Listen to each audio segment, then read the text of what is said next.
Bir kun ertalab tongda mazza qilib yuguryapman. Zavq bilan, shiddat bilan chopib, ko'krak nafasdan to'lib zavq bilan yugurayotgan ekanman.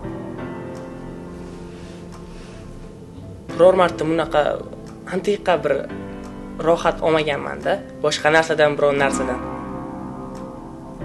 O'shanda bir kimdir chaqirgandek bo'lib qoldi-da. Kimdir chaqirdi. G'alati bo'lib qoldim bir. Qayerdan nima tushunmay qoldim o'sha payt. Bilsam, u narsa tush ekan. Lekin xafa bo'lmadim, tush bo'lsa ham. Mayli, tushimda zato yugurdim-ku, shu narsani ko'rdim. Tushimda bo'lsa ham mazza qilib yugurdim. Allohga shukr, shu narsani menga ko'rsatdi.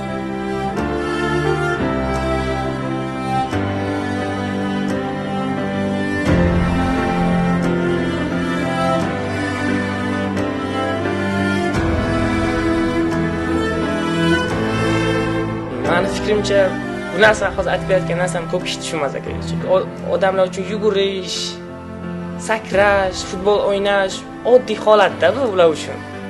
Umuman ularga oddiy holatdek ko'rinadi. Lekin ayrimlar uchun bilishmaydiki, bu narsa katta bir baxt.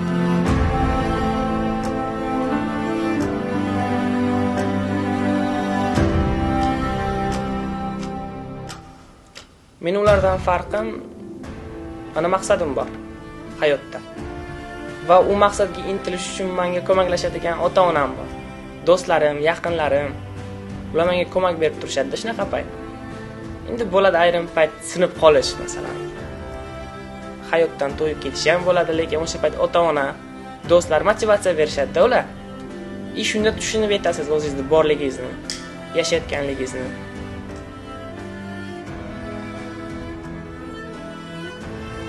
Mana ota-onam hech qachon meni ajratib qo'yishmagan. Doim menga unaqa bir g'amgin qarash qilishmaganda, oddiy farzand sifatida ko'rishgan. Masalan, uyda ko'maklashishga, uy ishlarini qilishga, sen tegma, sen unaqa ko'tarma, senga mumkin emas degan ishlar umuman unaqa gaplar bo'lmagan biz oilada. Oddiy bir farzandda boshqa bir oddiy farzandga qarashgan. Shu narsa juda foydasi bo'lganda u narsani.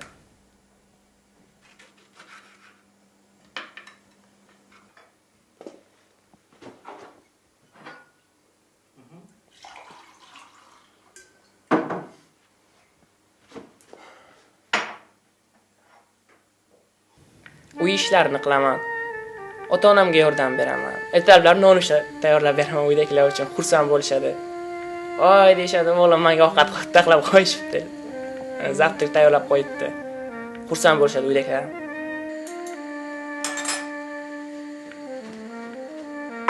Shu kichkina narsalarga ham uydagilar "Vo" deb baho berishganda.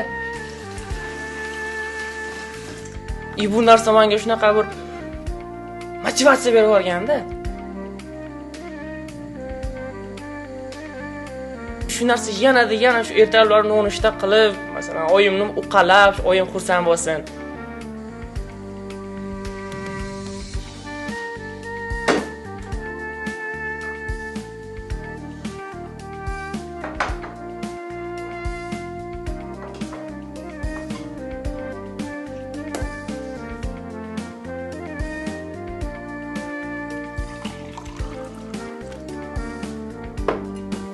Mamul, papul, zavtrak tayyor. Foydam tegishini xohlayman-da, masalan, uy ishlarini qilaman, trenirovka qilaman, ishlayman, otakasb, masalan. Otakasb, sapojnik, masalan, otaman sapojnik, o'sha ishlarini qilishga, ko'maklashishga yordam beraman.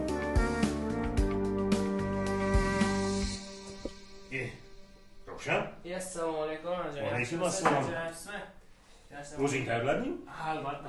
Assalomu alaykum. Oyijonim, mana oyijon. O'tiring. Bugun bayram. Nima deymiz buni? Ay, to'xta. Yelka qani? Mana bu yoqqa olib qoling. To'xta, o'zim olib o'tiring. O'tir. Dam olasiz bugun. Voy, choy muncha achib ketdi. Achib qo'yam, ustiga qo'yamiz. Bo'pti-da. Tarelka ham olmi? Qanijon? Mana buni ham oling. Mamam ishga boradi, ishga. Mana buni olib. O'tir, choy ich. Yo'q, qorin to'g'ri yeb oldim. Yedingmi? Qorin. Bilasizlar, oling. Oyijon, bugun sal kechroq kelaman, xo'p? Ha? Borasanmi? Uchrashuvmi bor? Mayli, yaxshi. Vaqtida kel. Agar men kulsam, oyim ham kuladi-da. Men tushkunlikka tushib qolsam, oyim ham tushkunlikka tushib qoladi. Oddiy bir bola edim. Tengdoshlarim bilan yugurib, mazza qilib o'ynab yurardim. Ikki oyoqlab yugurib, o'ynab yoshligimni surardim-da. Lekin 7 yoshimda yiqilib tushganimdan keyin oyog'im kasallikka uchradi.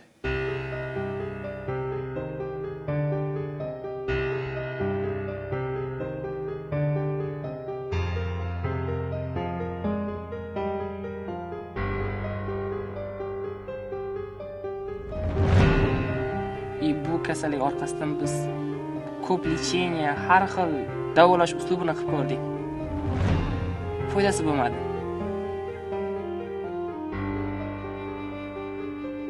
Oyog'im o'sishdan to'xtadi.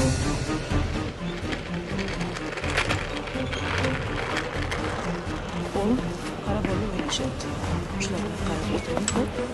Hozir kelaman, boraman kelaman. Ehtiyot bo'lgin, xo'pmi? Xo'p. Yoshligimda ko'p masxara qilishgan. Qo'llari bilan ko'rsatishgan hatto. Aka futbol o'ynaysizmi? Oyoq so'kka o'ynolmaysizku.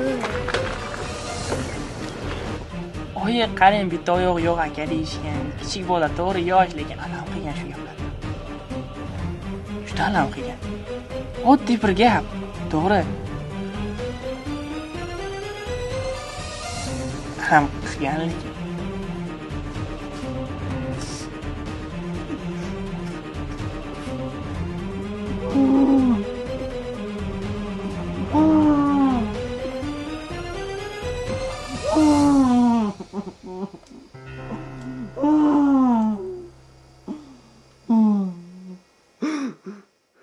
Yostiqqa boshimni bosib shunaqa yig'lardim, shunaqa xo'rsinib yig'lardimki, lekin ovozimni chiqarmasdim. Uydagilar eshitmasin deb yostiqqa boshimni bosib shunaqa xo'rsinib yig'lagan paytlarim bo'lgan. Men ham boshqa bolalarga o'xshab velosiped haydashni xohlayman. Futbol o'ynashni xohlayman. Kerak bo'lsa mashina haydashni ham xohlayman. Lekin qila olmayapman. Boshqalardan ajralib qolmaslikni xohlayman. Mayli ajralib qoling, lekin unaqa birov barmoq bilan ko'rsatadigan yomon ma'noda emas-ku. Uyda bo'sh qolganimda uy ishlarini qilishga harakat qilaman.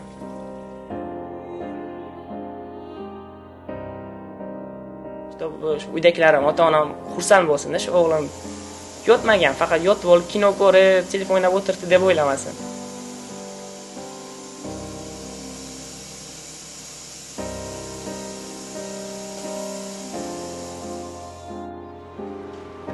yoshlarda o'zi tashqarini ko'rish, masalan, tashqarida o'tirardim, skameykada ko'cham qarab, o'zim qatori tengdosh bolalar, endi qizlar bilan ham yurishardi ular, o'ynab, kulib, mazza qilib.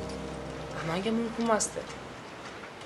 Menga qish paytida tashqariga chiqish mumkin bo'lmaganda, chunki agar yiqilib tushsam, oyog'im tez sinardi. Shuning uchun uy qamog'ida bo'lganman. Ayrim payt o'ylanib qolardim-da, nimaga bunaqa yaratgan? Alloh. Siqilib qolardim. Lekin hozir shukr qilaman. Chunki ko'rardim-da, tilanchilar o'tirardi, pul so'rab, bir oyog'i yo bir kamchiligi bor. O'shani ko'rib siqilib qoldim-da. Meni kelajagim nima bo'lar ekan degan fikr keldi. Mana shunaqa qolib ketamanmi? Ular rivojlanadi, men shu oddiy nuqsonim uchun orqaga qolib ketaman degan fikr paydo bo'ldi-da. Endi men maktabga ketaman deganman. Nima bo'lsa bo'lsin dedim. Mayli yiqilamanmi, bir narsa bo'laman, yiqilsam turaman deganman. Chunki o'sha jamiyatga qo'shilgim keldi-da. Men ham boshqalardek do'stlar o'rtasida yurishim keladi, aylanishga chiqkim keladi, dunyoni ko'rgim keladi-da.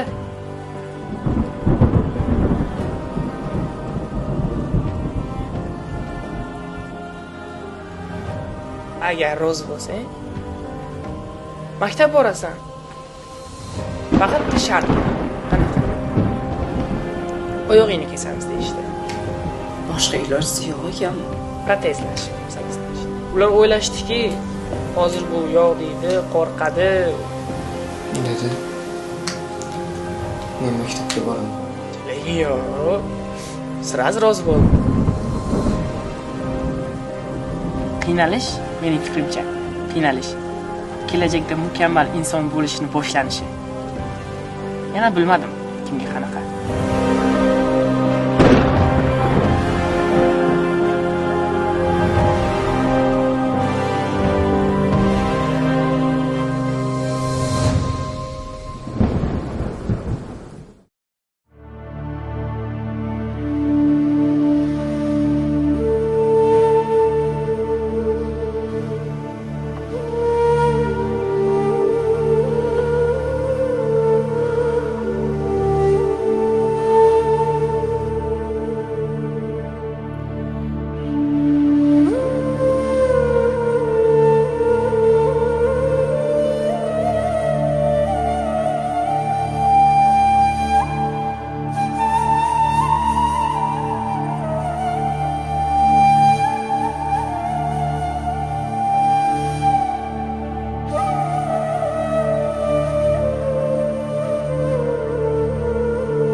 Yaxshi bo'ladi.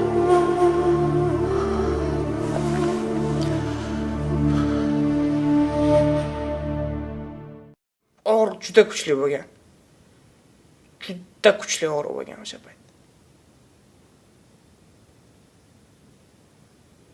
Hozir eslasam yon bo'lib ketaman.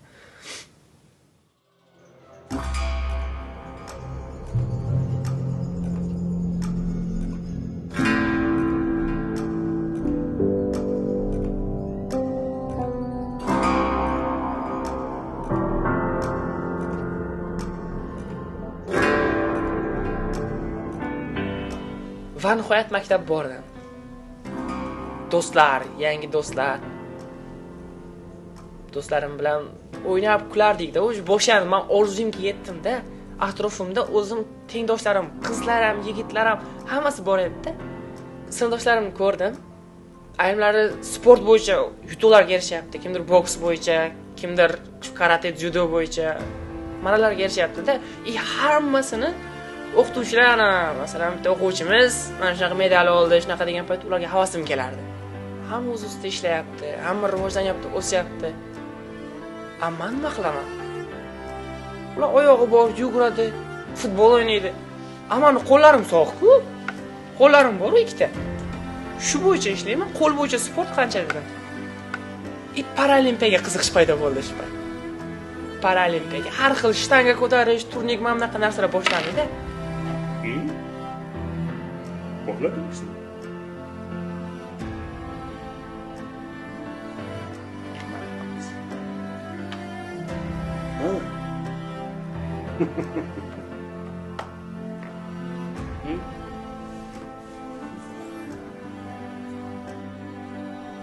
Paralimpiyada powerlifting bo'yicha, shtanga ko'tarish bo'yicha marralarga erishdim.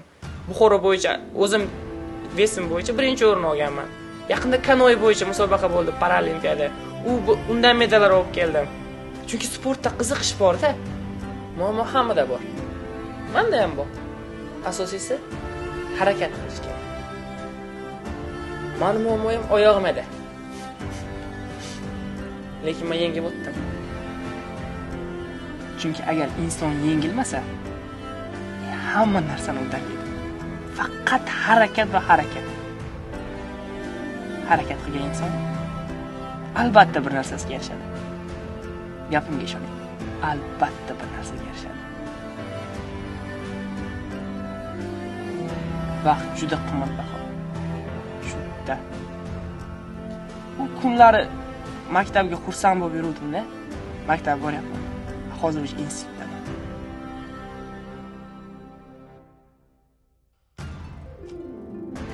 Yashil blanka bilan yozilgan.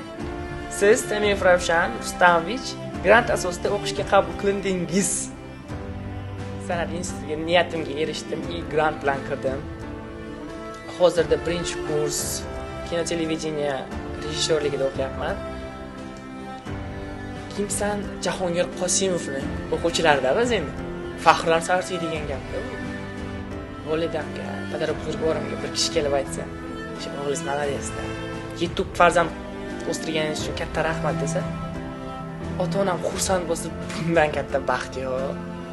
Men kelajakdagi rejalarim montaj bo'yicha o'z tajribamni oshirtirish. Sevgan insonim ham bor. U meni sevadi. Eng qizig'i borligimcha sevadi. U hatto protez kiyishimni ham so'ramaganda. Masalan, boshqa kishi bo'lsa protez kiyib yursangiz bo'lmaydimi deb qiziqmaganda. Qiziqqan bir marta aytganman. Oyog'im og'riydi, unaqa tushuntirib berganman, qonab ketadi degan. Bo'ldi, unda oyog'ingiz og'risa shart emas. Men shundoq ham sizni sevaraman, shart emas uni kiyishingiz degan. Menimcha shu sevgi. U men bilan uyalmaydi hamda birga yurishga. Mazza qilib aylanib yuraveramiz. Umuman o'ylamaydi-da, masalan, bir nima bo'ladimi, hazil ham qilib biladi menga shu tema bo'yicha. Umuman uyat degan narsa unda yo'q-da, masalan, bitta oyog'i yo'q. Kelajakda qanaqa qilib yashaymiz? Uni borligimcha sevib olganda. Borligimcha.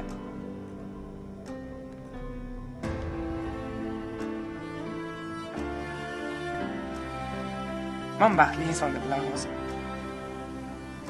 Faqat harakat qilish kerak. Tinmasdan harakat va harakat.